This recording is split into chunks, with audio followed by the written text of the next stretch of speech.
The Sahara Desert is like a Mad Max movie. Scorching heat, endless dunes, and an overall barren wasteland. A place where no one could live, right? Well, forget all you know about it. Because 5,000 years ago, the Sahara was a lush paradise of grasslands, lakes, and rivers, and the home of a ghost civilization that vanished without a trace. Our tale begins in the 1930s, when a Hungarian explorer stumbled upon a cave in the middle of the Sahara. Inside, he found something bizarre: ancient rock paintings of people swimming in a lake, surrounded by giraffes, hippos, and crocodiles. At the time, everybody shrugged it off as some symbolic depiction of the afterlife, because, really, who would imagine a lake in the Sahara? Well, fast forward some 70 years later, when a group of archaeologists made a discovery that flipped the script. In a rock shelter in Libya, they unearthed 15 mummies, along with baskets, ceramic pots, and other everyday items. This may look like prehistoric junk to most people, but to archaeologists, it was like uncovering a key piece of evidence. Those people weren't just passing through, they lived here. You see, those weren't just any mummies. They were some of the oldest naturally mummified humans ever found, dating back over 7,000 years. Take that, Egypt. Two of them still had readable DNA, preserved thanks to a rare natural mummification process, almost a miracle considering the Sahara's climate's ability to turn everything into, well, beef jerky. Scientists struggled to understand where those mummies came from for a while, because the mitochondrial DNA they recovered was not helpful at all. But thanks to scientific progress, they eventually managed to do a full genome analysis that revealed some weird secrets. Those people belonged to a human lineage that was completely unknown, and they lived isolated from the rest of humanity for thousands of years. For decades, researchers assumed that the place where they lived, the Green Sahara, was like a prehistoric highway, a lush corridor that humans and animals used to migrate between sub-Saharan Africa and the Mediterranean. But the mummies demolished that theory, like a hippo sitting on a sandcastle. Their DNA showed zero genetic mixing with sub-Saharan and Eurasian migrants, keeping their genes pure for 7,000 years. Their closest genetic relatives weren't their neighbors living right below the famous desert, but some ancient hunter-gatherers from Morocco, and even some guys that lived in the Czech Republic, when it wasn't even a country yet, 50,000 years ago. We're not out of the woods yet, because those mummies also carried some teeny-tiny traces of Neanderthal DNA, just 10% of the amount found in modern Eurasians. Now, if you paid attention in school, then you know that Neanderthals lived in Europe and Asia, and early humans only mixed with them after migrating out of Africa. But those Green Sahara folks never left Africa. So how did they get Neanderthal genes? The leading theory is that their ancestors mingled with Neanderthals in North Africa 50,000 years ago before settling in the Sahara and cutting off contact with the outside world. Archaeologists also found cattle bones and tools made of stone and wood at that rock shelter, proving that those people led a thriving pastoral lifestyle. This discovery made scientists scratch their heads for a while because, you see, animal domestication was not developed in Africa. So how did they learn it if they never mingled with anyone? Did they have ancient YouTube tutorials? Probably not. The researchers believe they must have traded knowledge with neighboring groups, but just knowledge, no saliva. It's almost too hard to believe that no outsiders mixed with them. After all, who wouldn't want to live in a thriving civilization in the middle of a green paradise, drinking milk, eating meat, and even using animal blood as a protein source? Ooh, yummy. They didn't have to hunt for every meal, thanks to their livestock, and the abundant water made life pretty sweet. And yet, they never married outsiders. Why? Maybe it was a cultural choice to never date outside their own group. Or maybe the landscape itself kept them isolated. This is where scientists place their bets.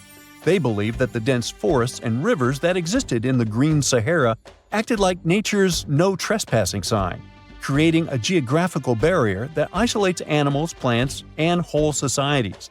This isolation is the reason why their genes were so unique. These guys weren't swapping spit with anyone else. But this genetic time capsule almost didn't survive. For most of the last ice age, the Sahara was even harsher than today, a true dead zone where humans couldn't survive. 70,000 years ago, even the toughest people disappeared, retreating to the Nile Valley and the Mediterranean coast. Why? Because Earth was a climate bully. Massive glaciers stole all the moisture, weakening monsoons until rain clouds barely reached North Africa. Then came the knockout punches. Armadas of icebergs flooded the North Atlantic, triggering devastating droughts each time. This was the Sahara's ultimate keep-out era. Now, you're probably wondering how in the world the Sahara turned green after all this, and then went back to being a desert again. Well, it all started 15,000 years ago, I wasn't around then, when Earth was shaking off the last ice age. Our planet's axis was a bit wobbly, and because of that, the northern hemisphere got closer to the sun, getting extra sunlight and heat. This eternal summer turned North Africa into a giant moisture magnet, pulling water from the Atlantic and making it all rain down on the Sahara. The result of this ridiculous amount of rain was a lush savanna, complete with lakes the size of small countries. But the African humid period was not just a one-time miracle. The truth is, this eternal on and off switch between green and desert happened to the Sahara more than 230 times since the desert was born. During one of these events, the Sahara even expanded, getting bigger than it is today. So when the green Sahara showed up, you can bet it brought the ultimate ecosystem glow-up. This wasn't just a light dusting of grass. We're talking full makeover. The transformation was so complete, it even reshaped animal populations. Cheetahs suddenly struggled with the new prey dynamics, while rodents like the multi-mammate mouse thrived in the suddenly abundant grasslands. But don't pack your prehistoric swim trunks just yet. This paradise had teeth. The Sahara was an ecological maze of crocodile-infested rivers, malaria-carrying mosquitoes, and big cats lurking in the tall grass. Crossing it would have been like playing a real-life game of Hungry Hungry Hippos. This is probably why more groups didn't settle permanently. The Sahara's climate cycled between wet and dry every 20,000 years, hardly a stable zip code. For most ancient people, it was smarter to treat the green Sahara like an all-you-can-eat buffet, grab resources and leave before the desert returned. Still, this green Sahara period lasted for 10,000 years, giving our mystery shepherds plenty of time to thrive. But around 5,000 years ago, Earth's axis shifted again, the rains moved away, and the Sahara dried up faster than a puddle in July. As the desert returned, the shepherds from the green Sahara had no choice but to pack up their livestock and leave. Some researchers believe they migrated toward the Nile, laying the groundwork for ancient Egypt, so I guess their legacy lives on. Besides, their pure lineage may be extinct by now, but some faint genes of the mummies can still be found in the people that live in North Africa today. But the introvert mummies were not the only ones using the green Sahara as an Airbnb. They actually had neighbors just around the corner, in a lakeside village in Niger to be exact. Those people thrived for 5,000 years and left behind the oldest Sahara Desert cemetery, including a man buried in a turtle shell, a grinning Halloween man with filed teeth, and a heartbreaking family embrace frozen in time, victims of the very waters that sustained them. Eventually, those people disappeared too, just like it happened to our antisocial friends. This proves that this desert outsmarts everyone, with a landscape that gives paradise with one hand and takes it away with the other. Well, here you are, on a week-long trek through the Himalayas. You're exhausted. The cold is cutting through to your bones, and suddenly, you stumble upon a human skeleton near a lake. You look around, and there are dozens, maybe even hundreds of bones scattered across the ground. Well, guess what? This really happened in 1942 with an Indian forest official. Since this chilling discovery, researchers have been trying to figure out how so many people lost their lives in such a remote, isolated spot. So, what happened up there? We're talking about Rupkund, a lake sitting at over 16,000 feet in the Himalayas. But it's not just known by that name. People also call it Mystery Lake, or even more bizarrely, the Skeleton Lake. This place is remote, I mean really remote. It's not just because it's insanely high up, but also because it's surrounded by snow-covered mountains. Now, if you're planning to go there, make sure you have some solid hiking shoes. It's a week-long trek covering more than 30 miles of tough, rugged terrain. Along the way, you'll pass through all kinds of challenging landscapes: moss-covered oak forests, misty fields with an eerie vibe, and up at the top, snow. The highest point of the trek is a knife-edge ridge called Junargali. Just below that lies Rupkund. The closer you get to the lake, the darker the atmosphere feels. And on the ground, you can find human skeletons scattered around, belonging to more than 300 people. Along with them, there were things like wooden artifacts, leather slippers, and rings. Okay, so something really macabre happened here. But what? Well, we have three main theories. Theory number 1, the local legend. According to this story, a long time ago, a king named Raja Justival went on a pilgrimage deep into the Himalayas to reach a sacred mountain temple. He brought his pregnant queen, Rani Balumpa, along with a group of servants, dancers, and others. While they were up in the mountains, a massive hailstorm hit, or as the legend goes, an angry deity started hurling iron balls from the sky. Either way, the storm was brutal, and they had nowhere to take shelter. In the end, they all lost their lives near the lake. Theory number 2, an escape route. Some say the remains belong to Indian soldiers who tried to invade a foreign territory back in 1841, but they were defeated. Over 70 of them were forced to make their way back home through the Himalayas, and they met a tragic end along the way. Theory number 3, a mass grave. This theory suggests that some kind of widespread health issue hit the group. They were all buried there, in isolation, to prevent the disease from spreading. In this case, Rupkund Lake and its surroundings would basically be a cold, remote cemetery. Now, do you know what all these theories have in common? They all assume that the skeletons belong to a single group of people who died in one catastrophic event. But then science came along and things got way creepier. In 2019, 28 scientists from institutions in the US, India, and Germany teamed up for 5 years to figure out what the heck happened up there. They studied the remains of 38 individuals, 23 men and 15 women. And right there, we can already toss out theory number 2. That's important because if these people had been soldiers on a military mission, you would expect most, if not all of them, to be men. Armies in the past were almost entirely male. But here, there were just too many women for that to make sense. And on top of that, no signs of combat or military gear were found at all. After a genetic analysis, researchers noticed that the individuals weren't part of the same family, at least not by blood, like third-degree relatives or closer. And most importantly, they were mostly healthy. These two facts help rule out theory number 3. It probably wasn't some kind of highly contagious health problem. But the most shocking part is that these skeletons didn't belong to just one single group. They actually came from 3 distinct groups. The first group had ancestry that falls within the range of present-day South Asians, basically from the regions that are now India, Pakistan, and Nepal. The second group had ancestry typical of Eastern Mediterranean, just like people from today's Greece, or more specifically from Crete.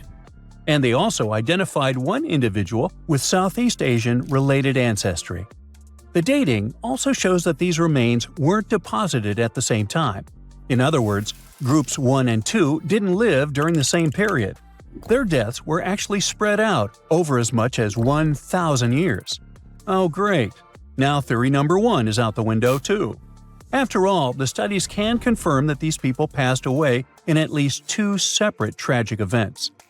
According to the researchers, there is a possible clue about where at least some of the people with South Asian ancestry might have come from, or why they were even up there in the first place.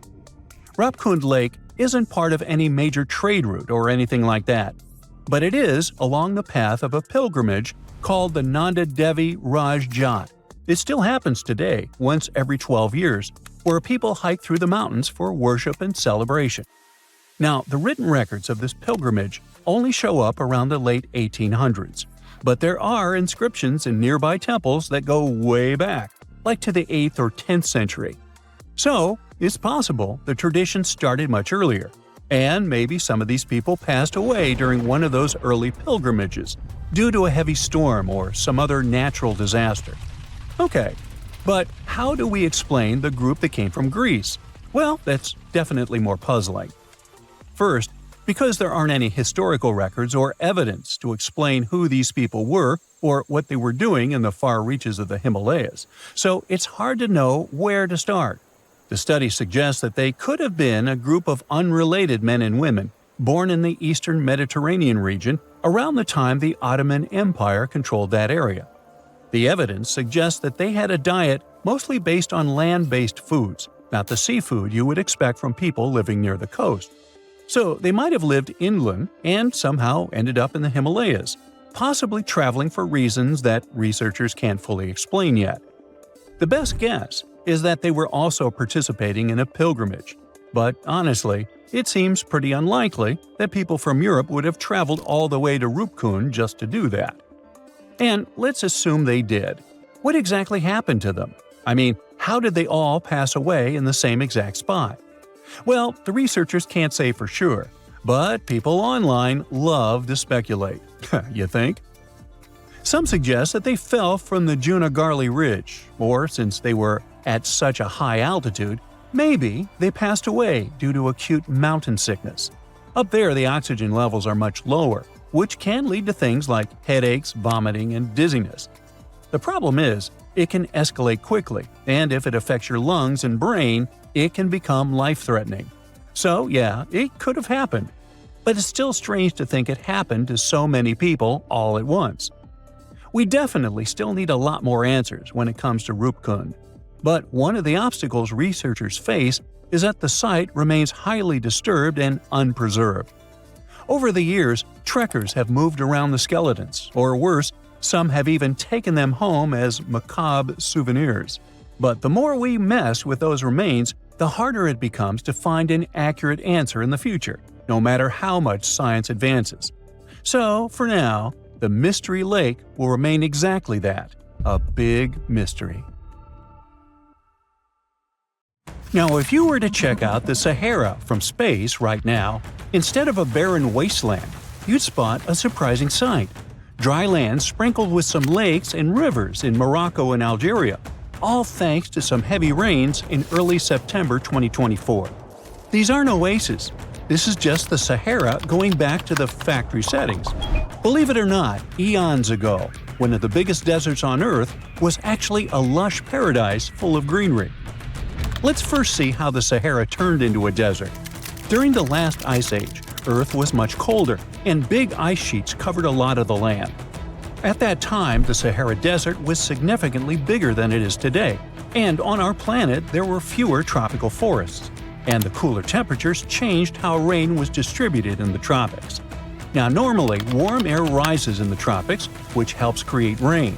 Since it was colder during the Ice Age, this system got, messed up, and less rain fell in some areas. This caused more dry and desert-like conditions in places that are usually wetter. There was also a lot of dust blowing around in the Sahara Desert, which scientists found in old ocean sediments. But about 12,500 years ago, something surprising happened. The dust levels went way down. This meant that the Sahara got a lot wetter, which is a sign that the climate suddenly warmed up for a while before cooling down again. After 12,500 years ago, the Sahara became a much greener place, like a savanna, because a weather pattern called the Intertropical Convergence Zone, a mouthful indeed, moved north during summer. This wet period was at its best around 4,000 years ago, when temperatures were a bit warmer than today. At that time, more rain fell in the Ethiopian highlands, which made the Nile River carry more sediment. However, there was another big change called a Heinrich event, which caused the Intertropical Convergence Zone to move back south. This led to the Sahara and Arabian regions drying out quickly. Because of this, the Nile River had much less flooding between 2700 and 2100 BCE. Long story short, too late for that. The Sahara has gone through wet and dry cycles due to changes in the climate and weather patterns over thousands of years. Up until recently, we've known about the Sahara in its dry era. But in September 2024, an unusual cyclone rolled through. It hit Morocco, Algeria, Tunisia, and Libya, and filled those dry lakes and rivers. The satellite images from NASA of before and after the rains are stunning. It's like the Sahara has had a makeover. Some areas in North Africa received up to 8 inches of rain. For comparison, Seattle gets about 40 inches per year, only 5 times what the Sahara received. I say only for one simple reason. Seattle has a reputation for being quite rainy, while the Sahara does not. The tricky part is those 8 inches. Essentially, the entire yearly quota for this area fell in a matter of moments. So, in a way, it might have felt rainier in the Sahara than in Seattle. The mountains funnel the water into ephemeral lakes in northern Algeria, which recently expanded to over 70 square miles and reached depths of more than 7 feet. That's enough water to sustain it for a year. So what exactly are these ephemeral lakes? Well, they're basins that fill up for a short time each year, but might stay dry for several years if the rain doesn't cooperate. Sometimes water flows into them from a small surrounding area, or it can just be good old-fashioned rain. Now, a big question arises. How come these lakes exist in the first place? Well, generally they form because there's excess water trapped on the surface. But the soil in the Sahara is incredibly dry. Shouldn't it act like a sponge? It must be thirsting for moisture. Well, think about how eagerly your potted plant drinks up water when you return home from a vacation. However, no matter how parched it is, dry soil can only absorb a limited amount of water, which is often quite small. And just like your potted plant, it doesn't necessarily drink it all. You might simply be overwatering. Or, if you check the saucer below, you could find a mini flood. Another significant factor preventing the soil from absorbing water is the lack of vegetation. Under normal conditions, trees, shrubs, and various plants help retain moisture. In the desert, however, it's nearly impossible. There may be a few palm trees, but that's about it. This also explains the formation of those temporary lakes. Precipitation that isn't held by plants accumulates in low-lying valleys and depressions, creating these fleeting bodies of water. These lakes may only last for a limited time, but that doesn't mean they shouldn't have names. For instance, the beautiful lake adorned with swaying palms that you see is called Lake Yasmina, located in the oasis town of Merzoga. In certain areas of the desert, where the dunes rise, it may appear as though you're looking at a mirage, but it's not. The sand dunes are partially covered by water. Remember how I mentioned 8 inches? Well, that's not entirely accurate for some regions. In fact, there are places where the flooding is so extensive that the palms are submerged up to their crowns. Now, the last time we saw a downpour this intensive was 30 to 50 years ago. But this rain is more than welcome. After 6 consecutive years of drought, Morocco really needed it. Lakes that had been dry for decades, like Lake Ariki, are finally getting some much-needed water. A recent analysis revealed that out of the hundreds of storms that have hit the region since 2000, only 6 brought enough rain to start filling up this lake. And of those, only 2 resulted in a lake level higher than what we saw in September 2024. So while this torrential rain seems like a blessing, the big question is, will it last? The answer is yes. When humid air from near the equator meets the hot, dry air from the north, the Sahara Desert tends to get more rain. Scientists say this collision zone is shifting further north as the planet warms, and it warms, so it's likely to keep moving that way over the next couple of decades. So I seem a bit overly optimistic about this, and the truth is, the news isn't entirely positive. The reality is that no one was truly prepared for a flood situation like this. Moreover, remember that this isn't some Southeast Asian country where people are accustomed to dealing with water. This is the bone-dry Sahara. That said, I think you know what I'm getting at. Tragically, at least 18 people lost their lives to the intense rains in southern Morocco. The authorities are gearing up for even more heavy rain in the region. But if that's the case, could it mean the Sahara is facing extinction? And what would that even mean for us? It might sound a bit strange, but our planet actually relies on deserts, and the Sahara is no different. At first glance, it may seem like a barren wasteland, and it's nothing to write home about. But deserts play a crucial role in our ecosystem. They act as major carbon storage sites and are considered net carbon sinks, with the Sahara alone holding an estimated 1 trillion metric tons of carbon. In the fight against climate change, these existing deserts are like a buffer, helping to keep the temperatures within acceptable levels. Yeah, deserts are scorching hot, but they act as the world's air conditioning. Plus, desert sands are an unexpected source of nutrients for lush areas like tropical rainforests. Believe it or not, scientists have found that the sand particles from the Sahara have a hand in nurturing the Amazon rainforest. These particles travel across the Atlantic Ocean, riding the winds all the way to South America, where they enrich the soil in the Amazon basin. Without the Sahara, experts believe the Amazon rainforest could face serious collapse.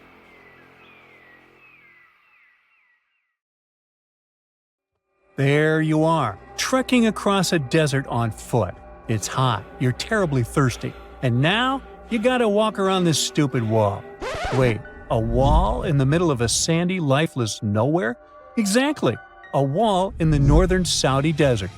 Archaeologists have just made a super exciting discovery, and what they found was not just a single wall. No, it was a whole ancient walled city that might date back to 2400 BCE.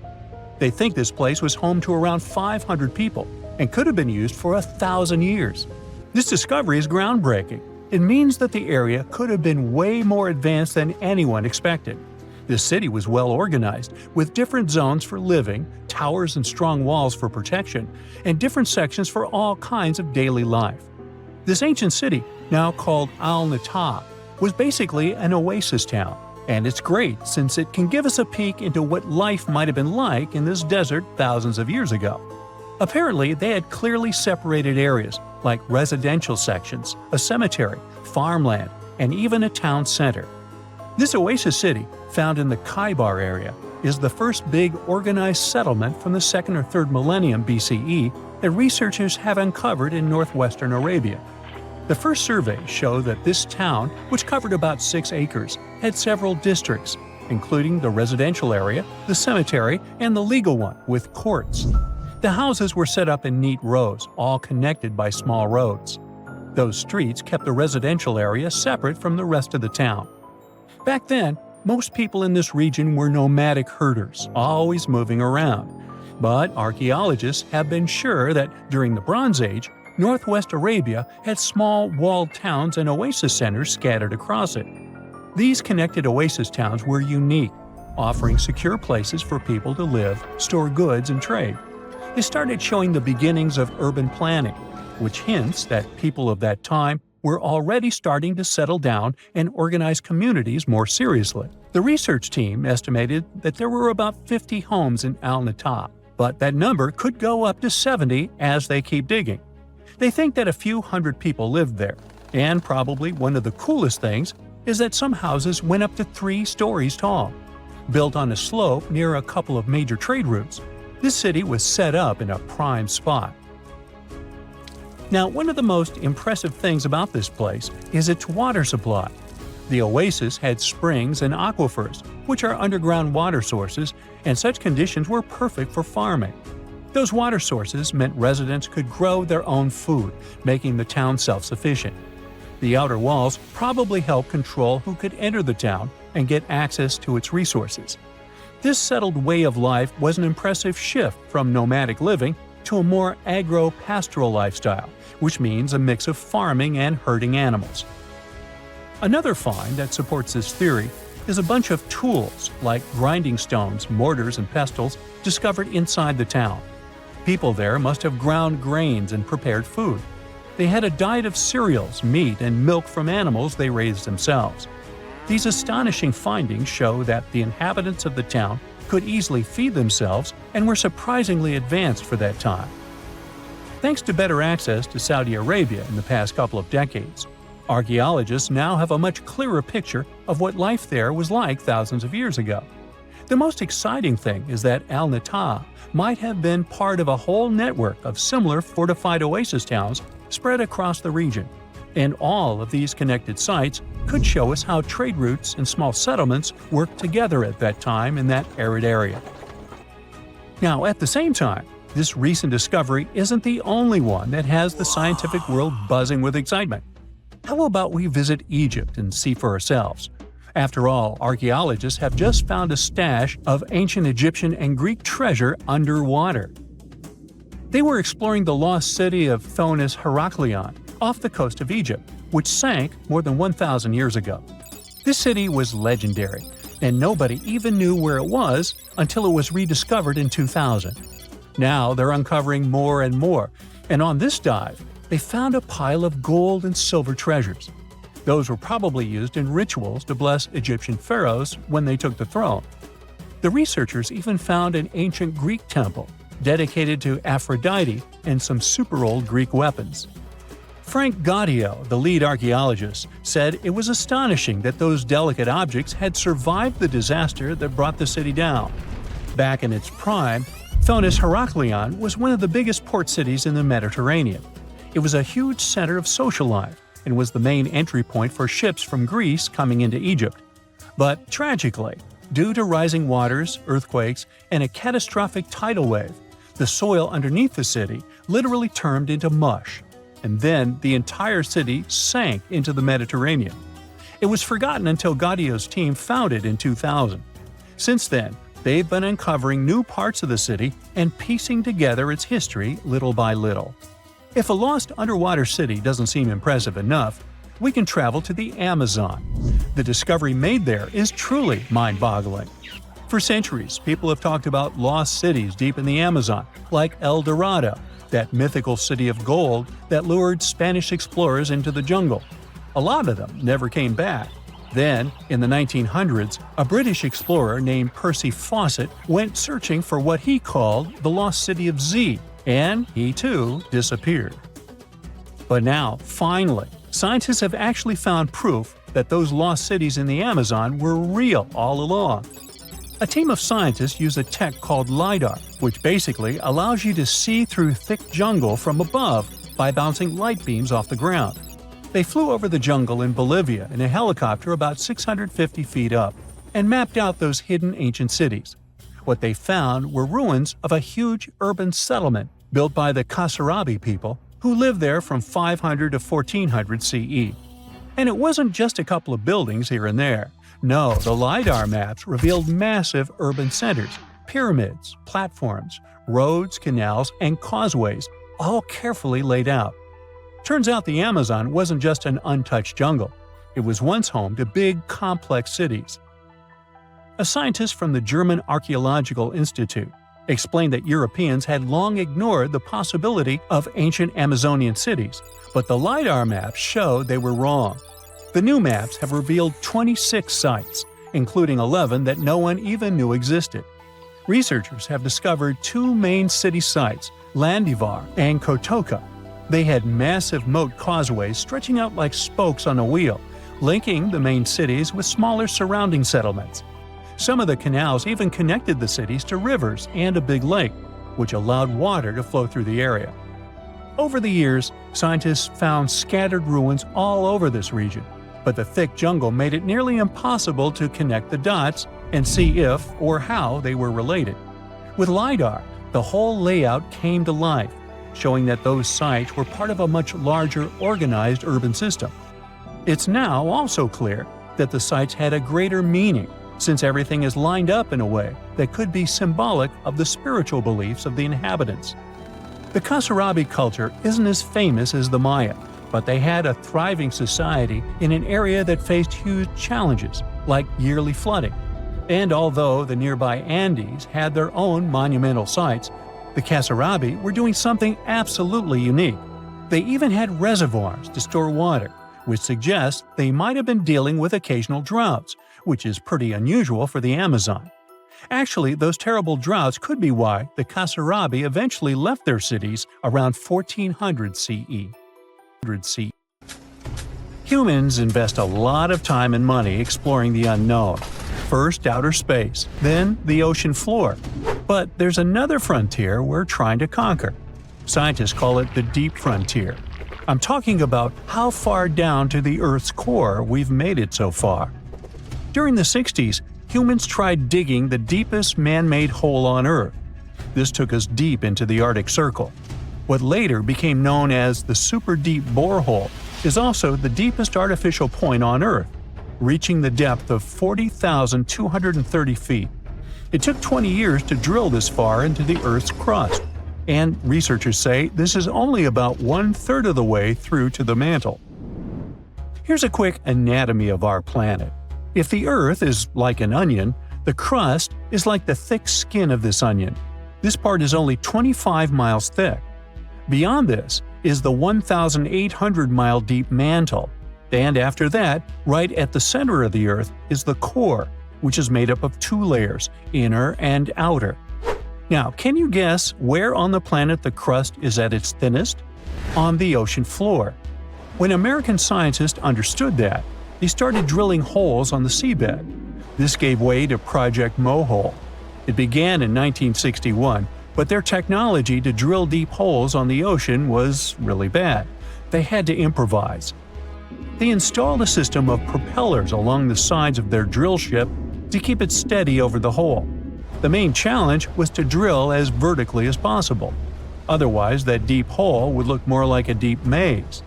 Both the Kola Super Deep Borehole project and the Project Mohole came to an official stop in the years that followed. But hey, humans have built some pretty deep stuff underground. In 1963, a Turkish man took a swing with his sledgehammer to improve his basement and discovered a tunnel. That tunnel entrance led to more openings that connected a multitude of halls and chambers. He didn't know it, but he had discovered Deringoyu. This once lost city was up to 18 stories tall and 200 feet deep. The city was large enough to host 20,000 people, and it was simply standing beneath Cappadocia in Turkey the whole time.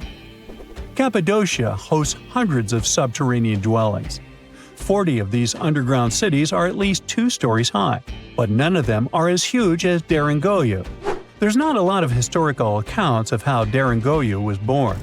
Some speculate that the oldest part of the complex was dug about 2000 BCE by the Hittites. The Hittites were an Indo-European civilization who formed one of the first major civilizations of the Bronze Age in West Asia. Scholars think they built this underground city to protect themselves from invasion. Others think it was actually the Christians who built the city in the 1st century CE. They speculate that it could have been constructed to protect people from the intense temperature variations, extreme heat in summer and freezing cold in winter. Geographically, the terrain under Cappadocia is great for building. The rocks are soft, which makes tunneling easier. For that same reason, opening large caves underground is fragile. That's why most chambers have pillars that support them.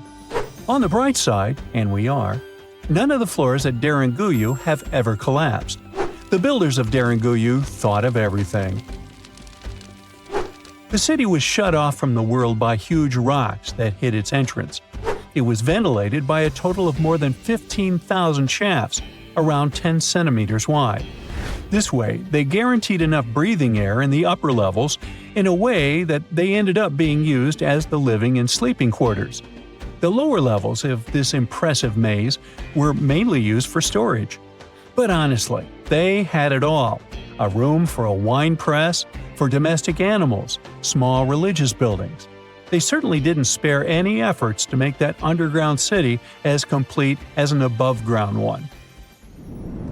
Now, speaking of impressive underground stuff, Switzerland has the longest tunnel in the world, built here on the Swiss Alps. This absurdly huge tunnel was built over 8,000 feet below the surface. Check this out. This is what the Gotthard-based tunnel looks like. The first idea to build the tunnel was put forward as early as 1947, but construction only officially began in 1999. It took them years to approve the project and then scout for the perfect location. Even so, the 73 different rock types that compose Massif turned the construction into a real challenge. Some of the rocks were as hard as granite, and others were as soft as sandstone. This meant they needed different approaches and equipment so the whole thing wouldn't crumble down. Overall, they had to excavate about 28 million metric tons of rock to make way for the tunnel. There were many other challenges to build that far into the earth. The deeper into the mountain they got, the hotter the temperatures were. Since there's no natural ventilation, temperatures would get as high as 115 degrees Fahrenheit, making it really hard for workers to endure. The tunnel stretches for 35 miles from one end to the other. During the construction, workers had to use 4 massive tunnel boring machines, aka moles, to penetrate through the massif. Each of these moles was around 1,400 feet long. But that was one of the best things they could do, since these machines limit the disturbance to the surrounding ground and help to produce a smooth tunnel wall. You'd never guess that the world's deepest basement belongs to the Sydney Opera House in Australia. The building goes as deep underground as it grows above ground. But this basement isn't just the Opera House's foundation, it's a parking lot. This unique parking garage penetrates 120 feet underground, or 12 stories deep, while most car parks are only 4 or 5 stories deep. But that's not all that makes it unique. You see, if they decided to build a normal rectangular parking space, this would end up eliminating a bunch of possible parking spaces. And since they wanted to maximize the space they had available, they had to come up with some superb structure. First, they opened up a man-made cavern to make that dream possible. Then they had to come up with a design. That's what led to the donut-shaped cavern, or what engineers call a double helix. This design shocked the engineering community for its innovative approach. But hey, it worked! Today, there is space for over 1,000 cars down there, which seems about right for an opera house. Let's wow once again real quick. Some underground structures may take up to an hour to reach. Take this gold mine in South Africa that lies around 2.5 miles below the surface. Yeah, you may think, hey, it's just a couple of miles, why does it take an hour to get there? But the conditions are hard and it's not for the weak. But Milan Ladina, an Ecuadorian runner, even completed a half marathon there, despite temperatures reaching 104 degrees Fahrenheit, high humidity at 80%, and an atmospheric pressure of 1.4, comparable to what divers experience 5 meters under the sea. Yikes! Now, let's assume that another species, whether humanoid or dolphin-like, could have existed millions of years ago. How do we find their traces? There was a Doctor Who episode about a non-human industrial civilization on Earth that existed long before us. These reptiles, called Silurians, were forced deep underground by a catastrophic rise of temperatures on Earth, and there they thrived for centuries. That inspired scientists to create the so-called Silurian hypothesis. If there was an advanced civilization before us, we should find their traces somewhere. Well, let's try. Climatologist Gavin Schmidt and astrophysicist Adam Frank decided to dive into this themselves. Like us, any technologically advanced civilization would be hungry for energy. So they looked for global effects that would leave a widespread mark. For example, hints of large-scale industrial processes, like plants and factories, and their leftovers. Then comes the question of how long these civilizations would last. If they existed for a long time, we should look for long-lasting signs, like residues from burning fossil fuels, mass extinctions, synthetic chemicals not found in nature, and even traces of nuclear fission. Basically, we should search for the same kinds of things that humans are currently leaving behind as evidence of our activities. Unfortunately, this evidence isn't that easy to find. Let's imagine an unsettling scenario if humanity suddenly disappeared. Even though it seems like we've left a lot of changes on our planet, the future civilization millions of years from now would struggle to find any remnants of our existence. Why? Well, our planet has existed for 4.5 billion years. Complex life on Earth has existed for more than 400 million years. Compared to that, our industrial period only lasted around 300 years, and we haven't left any significant traces. Our record of Earth's history is full of gaps, especially the further back you look. The fossil record captures only some things, being very selective and incomplete. On average, one fossil emerges every 10,000 years, and dinosaur footprints are even rarer. Mountains rise, oceans change, and plate tectonics can easily wipe out evidence of entire civilizations. After a couple of million years, chances are any physical signs of a civilization would disappear. In order to find at least something, we have to look for things like odd sediment patterns or unusual isotopic ratios. Also, fossils mostly form in water, leaving us in the dark about creatures on land or in the jungles. So even if there was a technologically advanced society millions of years in the past, and even if they were far more advanced than us, we might struggle to find any clues of its existence. Frank and Schmidt try to understand how we could ever hope to spot signs of them. Discovering actual cities would be the ultimate proof of a Silurian-style civilization on Earth. But Adam Frank isn't too optimistic. Even now, our cities cover less than 3% of the surface, making it easy to miss ancient city ruins. Whether a city survives over tens of millions of years depends on whether the land around it is sinking, getting locked into a rock, or rising, getting worn away by rain and wind. So, places like the French Quarter in New Orleans might have a better shot of making it into the geologic record than, say, Haight-Ashbury in San Francisco. When it comes to finding artifacts, the odds are pretty slim as well. No prehistoric iPhone would survive millions of years, fancy glass or not. Finding their fossilized remnants might be a bit more promising, but it's still tricky. Considering modern humans have only been around for about 100,000 years, it's quite possible that we might overlook any traces of an earlier advanced species. There is one thing, though. We could stumble upon their traces in rocks. Our current chaotic era might leave a distinct mark on the Earth's geological history, especially since we're basically experiencing PTM 2.0. I'll get to that in a moment. So they try to look at the changes in the carbon cycle. Humans have been releasing a lot of fossil carbon since the 18th century. This leaves a special mark in the carbon isotope ratio, like a signature that shows the difference between carbon in living things, such as seashells, and carbon in lifeless volcanic rock. Scientists also look for signs in the way sediments are arranged. Large coastal deltas might mean that there were bigger rivers made by folks in this hypothetical civilization. Traces of nitrogen could suggest big-scale farming, where they used a lot of fertilizer. Spikes in metal levels in the sediment could mean runoff from heavy industries. Of course, a single find like that wouldn't tell us anything. Schmidt says the key is to look for multiple signs together. Without clear artifacts, the uniqueness of an event might show in various clues rather than a set of changes linked to a single cause. On a quest for Silurian-style clues, scientists even decided to check the Moon. Some astronomers find it surprising that no one has looked into this before. They even joked about the possibility of dinosaurs building rockets and leaving traces on the Moon or other celestial bodies.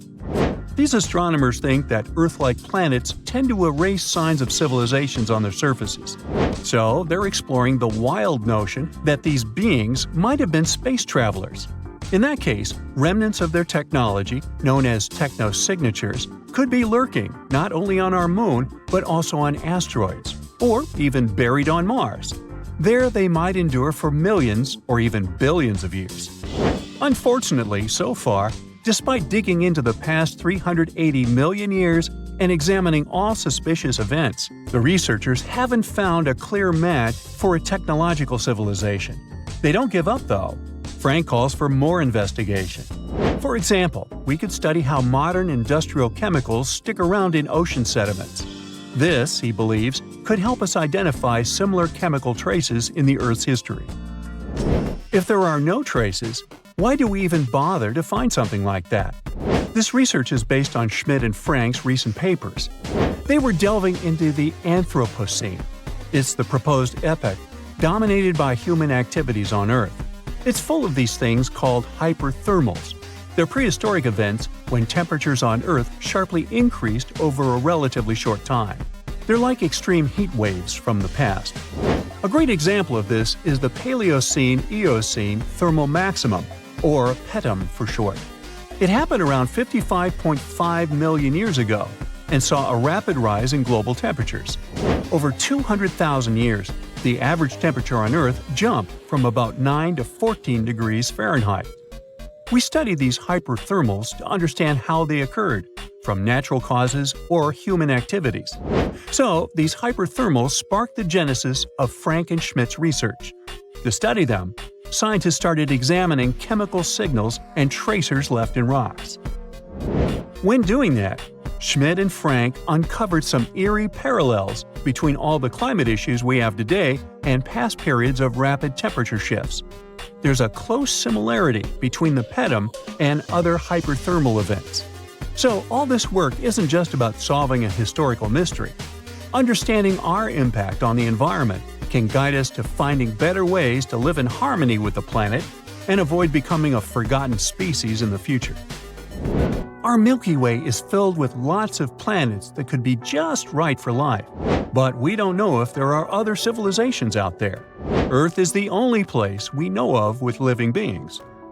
About 200 years ago, people wondered if there might be civilizations on Mars. Back then, it was a real question. But once we got pictures from space probes, we decided there wasn't any evidence for it, and that idea got stuck in our minds. Now, it's not even considered a valid topic for serious science. It's seen as kind of silly. But no one has set clear limits on what could have happened on our own planet a really long time ago. So, even if there is no proof, we shouldn't throw away the possibility. Don't forget, it took humanity a while to recognize dinosaurs. Maybe Silurians are just patiently waiting for their time. Strange and amazing items are discovered often, but figuring out what our ancestors were up to is pretty tough. Especially when all you have are just some rusty cups and cave drawings. It's no surprise that even the experts in lab coats sometimes make mistakes. But it's not just about dusty plates and huge stones. Sometimes there's even humans with large heads. So grab your digging tools and let's travel back to ancient times to explore incredible societies that even scientists can't fully explain. Sardinia may look idyllic now, but I'm not gonna lie, I wouldn't fancy visiting it 3,000 years ago. Rumor has it, terrible giants roamed around this island back then. People even talk about finding human skeletons over 13 feet tall there, although nobody's ever shown anything to prove it. But the stories will make you wonder because some weird stuff has definitely happened. In 1974, over 5,000 pieces of broken stone artifacts were found in a part of the island called Monte Prama, but instead of being displayed in a museum, they were locked up in an underground vault for about 30 years. Sounds a bit suspicious, doesn't it? When they were finally displaced in 2005, scientists put the pieces together to find statues of 38 giant men standing 8 feet tall. Not quite as tall as the legendary skeletons, but still pretty huge. It's thought these statues were made by the Nuragic people, who lived on the island a long time ago. Besides giant statues, they also built over 8,000 massive stone buildings. Perhaps Nuragic weren't giants themselves, but they definitely liked their things big. I do too. I like a big number of likes on our videos. That would be pretty great. Thank you if you liked this and subscribed. Now back to the video. You and I are pretty smart, but we might not be the smartest humans ever. Actually, we might not even be the smartest species. Since 1913, some skull fossils found in South Africa have hinted at a possibly smarter contender called Boskop Man. This human-like species might have lived as recently as 10,000 years ago. Their skull suggests they had really big heads, which means their brains could have been 30% bigger than ours. Wow! Their average IQ could have been around 149, making them among the smartest 0.05% of people today. But if a Boskop Brainiac was so much smarter, why are they not around and we are? Well, bigger isn't always better, you know. Our brains are a lot bigger than our ape relatives, mainly in the prefrontal cortex. This part helps with high-level tasks like making decisions, remembering things short-term, and being aware of ourselves. The parts of the brain that handle our senses and movements haven't really grown much. So, maybe the Boskops spent too much time dwelling on the past rather than doing practical things like hunting. But this is all just guessing. We really don't know what happened to these clever cousins of ours. Some people even argue that Boskops weren't any different from us, with the only evidence being parts of skulls. The jungle is huge. Did you know the Amazon rainforest is home to about 30% of all the world's plant and animal species? That's impressive. However, the history of one native species, humans, has long puzzled scientists. The mysterious Kasarabe people lived here for hundreds of years and then vanished around 1400 AD. People thought the Amazon only had a few scattered tribes, but recently we discovered big, unusual shapes in the ground called geoglyphs. These might look like simple shallow ditches, but they're actually the remains of a vast civilization that spread over 5,000 square miles and includes about 450 markings, some as wide as 1,300 feet. That's insane! They likely contained ceremonial buildings and could have hosted up to 1 million people as recently as 550 years ago. Thanks to new technology like LiDAR, which uses a safe laser to map the forest without harming it, we can explore deeper. In 2019, some scans showed miles of raised roads and pathways and even pyramids over 70 feet tall. They found 26 separate settlements, 2 of which were at least 250 acres each. Damn, that's like 330 soccer fields. It's not certain what happened to the Kasarabe people. Maybe European conquistadors drove them out. Maybe the most baffling ancient civilization is one we've never actually found a trace of. Yep, I'm talking about Atlantis, the grand city that supposedly sank into the ocean. The first mentions of Atlantis come from the ancient Greek philosopher Plato, who talked about a great city near the Strait of Gibraltar. But for ages, everyone just thought Plato made up Atlantis as a perfect version of his own Athens. So why, about 12,000 years after it supposedly vanished, do we still wonder if it might be real? Well, in the 19th century, U.S. Congressman Ignatius Donnelly wrote a book giving 13 reasons why he thought Atlantis was more than just a myth. Then, in 1965, some folks thought they actually found Atlantis when they discovered the Richat structure, a massive 25-mile-wide dome in Mauritania, Africa. It's so big that you can see the whole thing from space. 2 astronauts flying over the Sahara Desert spotted this giant eye staring back at them and thought they'd made the discovery of a lifetime. Unfortunately, there's no solid evidence linking this structure to Atlantis. It's believed to have formed from volcanic activity about 100 million years ago. But it does look suspicious, doesn't it? Still, we're no closer to knowing the truth. Imagine going back to about 3,300 BCE and finding yourself in South Asia. Welcome to the Harappan civilization. These people were way ahead of their time. They had cities like Harappa and Mohenjo-Daro, complete with baked brick houses, sophisticated drainage systems, and even public baths. This place might have had over 5 million people, making it one of the densest regions at the time. They also invented a system of standardized weights that was incredibly useful for traders. And trading they did. These people had connections stretching all the way to the Middle East, thanks to their great skills in metallurgy. They even had a form of ancient branding. The seals were used to stamp clay on tray goods. Despite being so advanced with a thriving urban life, there's a whole bunch of mystery shrouding their language and script. We've got bits and pieces of their writing, but no one's deciphered them yet, even with all the technology we have today. We also still don't know how exactly their society worked. It looks like they didn't flaunt their social status as much as other civilizations. No grand palaces or massive monuments. Instead, their largest buildings might have been granaries. They sure were practical.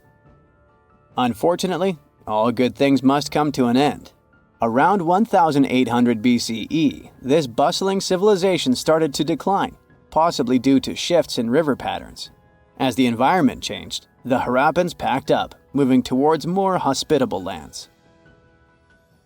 Ever heard of the Minotaur? The beast with a bull's head and a man's body, hunting the bravest travelers in a massive maze. Well, this wasn't just any old tale. It was one of the most popular dramas of the ancient world, and it was inspired by this place, the island of Crete. The Minoans lived here during the Bronze Age. They had stunning palaces, amazing frescoes, and a culture so rich it still fascinates historians to this day. They built places like Knossos, which was so complex with its multi-story buildings and elaborate hallways that it might have inspired the whole labyrinth myth. Their engineering was so ahead of its time that even their drainage systems were more advanced than what many of us have today. Let me know in the comments which of these stories you find the most fascinating, and thanks for watching.